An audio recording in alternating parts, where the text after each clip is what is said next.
Please welcome President and CEO, Knight Foundation, Maribel Pérez Wadsworth.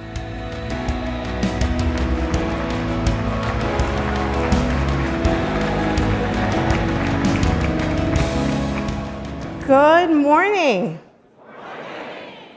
And welcome to the 18th Annual Knight Media Forum.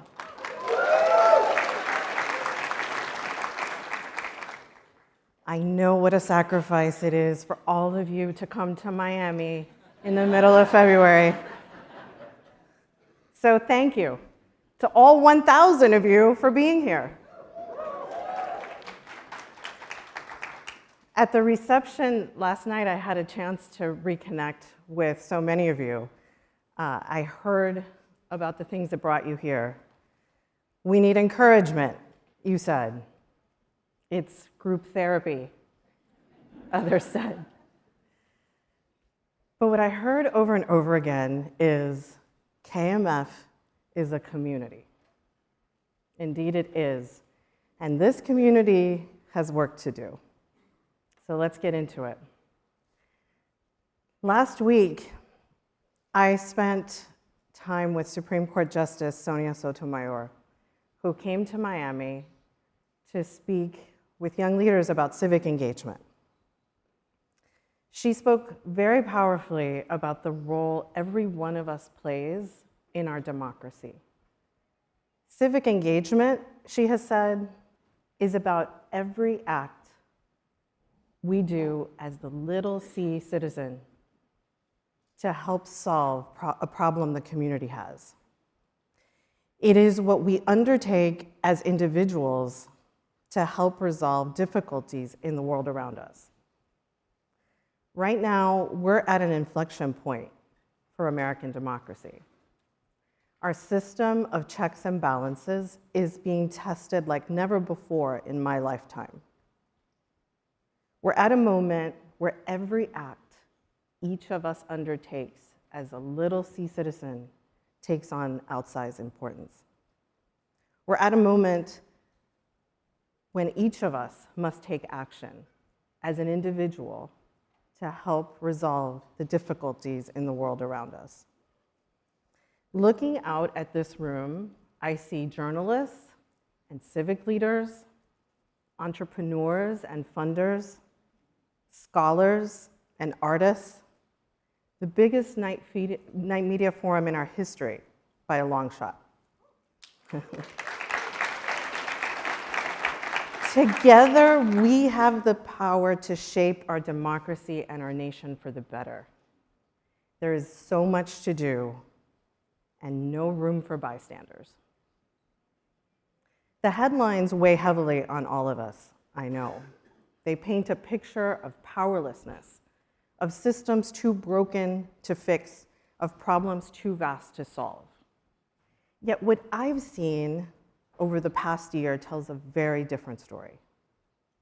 When I first stood on this stage as Knight's president, a new president and CEO, I brought with me a sense of urgency born of decades in the news industry. I promised that we would honor Knight's legacy of innovation while accelerating our response to today's pressing issues. I promised that we would move at the speed of news. And that commitment has guided my first year. I've immersed myself not just in Knight's work, but also in yours. I've traveled to Knight cities across America, meeting with partners and grantees. I've connected with philanthropic leaders and civic organizations and journalists and cultural institutions. I've studied our impact. I've witnessed our investments at work. And I saw firsthand how your efforts are shaping communities. Over the past year, I've seen example after example of how power grows in the places, our communities, where trust remains. At the end of last year, during a panel discussion here in Miami, a woman rose to ask a question that cut to the heart of this moment. Who can we count on, she asked, when it feels like the world around us is collapsing. In her voice was the question of our time about power, who holds it, and how we can reclaim it. In her eyes, I saw what I've seen in every city I have visited: unwavering determination in the face of challenges to find solutions. I understood how she feels. When we look at our national challenges, the acrimony, the unrest, the division, it's easy to feel powerless. It's easy to think that no one person, no amount of reporting or organizing can make a difference. But here's what I told her then, and what I'll share with you now. The power to create change is not lost. It's local. It lives in every single one of us. It rests in the hands of committed people working in their own communities, where the daily work of renewal continues. In this time of upheaval, those almost 250-year-old words still hold true. We, the people, have the power. In city after city, I've seen how you, your neighbors, and your friends are coming together to solve problems, to rebuild trust, to strengthen connection. You're using your power. Consider what I witnessed in Macon, Georgia last spring.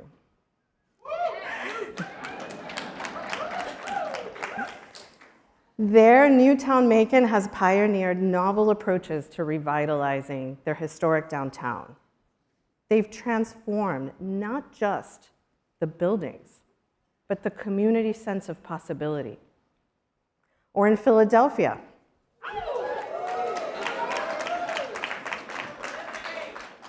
where Every Voice, Every Vote program, supported by our friends at the Lenfest Institute, built a coalition of 130 media outlets, community nonprofits, and social media creators. Together, they produced unprecedented election coverage that helped citizens make informed decisions about their city's future. They demonstrated the difference a thriving news ecosystem makes in our democracy. Or in Akron, Ohio, where we've watched Dan Rice and Howard Parr lead the development of the remarkable Lock 3 Park, creating more than just a public space. They've built a year-round focal point for the thriving arts community. And it's a place where the community comes together every day. Because shared spaces show us a path toward a shared future. Or in Detroit, where Sonia Mays and her Develop Detroit team helped to create the Detroit People's Food Co-op, a community-owned supermarket that brings fresh and nutritious options to what had been a food desert. Some things are always on the mind. What I've witnessed again and again is that local people who care deeply about their neighbors, people with audacious ideas and passion and grit, are ensuring their communities not only survive, but thrive. Power grows where trust remains, and the people have the power. It's true Washington remains mired in division and chaos, but people in local communities are coming together. While national media fragments, local voices are finding new ways to reach their audiences. Engaged, committed citizens are the key to making our communities and ultimately our country better. Their work reminds us of something essential. Democracy is not just a system of government. It's a daily practice of civic life. It happens when a citizen speaks up at a city council meeting, when a reader digs into a news story, when a curious young person visits a library, when our imaginations are moved by art. It is in the 1,000 small decisions that shape our shared future every day. That's where democracy happens. It is the people We, the people, exercising our power. The power of local action isn't new to Knight Foundation. It's in our DNA. 75 years ago this December, Jack and Jim Knight created a foundation with a clear vision. They understood two fundamental truths. First, that strong journalism and healthy communities are inextricably linked. And second, that future generations would need the flexibility to adapt the foundation's work to meet the challenges of the time. And over the decades, Knight Foundation has evolved to meet the changing needs, but our guiding vision has remained constant. We elevate and invest in breakthroughs that spark larger movements across the nation. We supercharge the knowledge and capability of visionary leaders. We know that communities are strongest when we value and empower every single member. And our strength has always been our deep local roots. And I think that local connection matters now more than ever.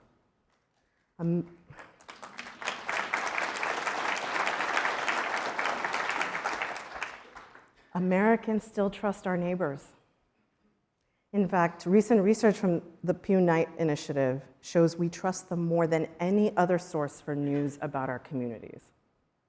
We still believe in our libraries. We still care about our local downtowns. And we still work together to keep our community strong. This trust is precious, and it's precarious. We've seen how quickly it can erode when local news disappears, when community institutions weaken and connections fray. But we've also seen how it can be rebuilt relationship by relationship, community by community, and story by story. You're all familiar with Press Forward. It's not just another funding initiative. It's a $500 million affirmation in the core belief that local journalism is essential to democracy. Importantly, it's bringing new funders to this urgent work. As part of Press Forward, Knight Foundation doubled our commitment to journalism to $300 million over 5 years.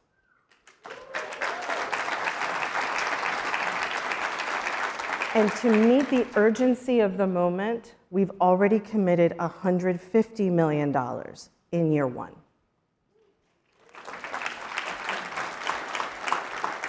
Our bias toward action, though, goes far beyond our investments in journalism.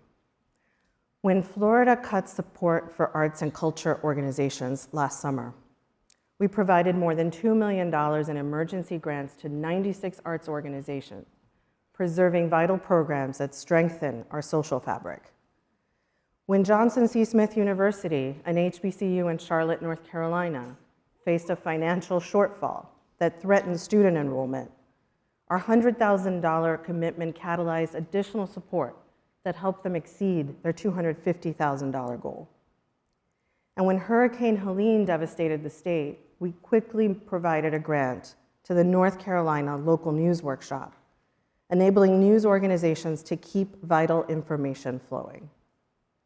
We've seen that where investment in communities grows, so does the people's power.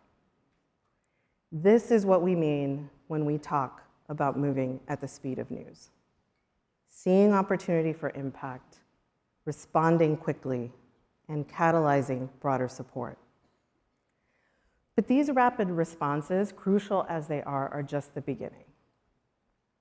At the Knight Media Forum 6 years ago, we announced a grant that helped launch the American Journalism Project. I'm proud that this week, we announced a new $25 million commitment to AJP.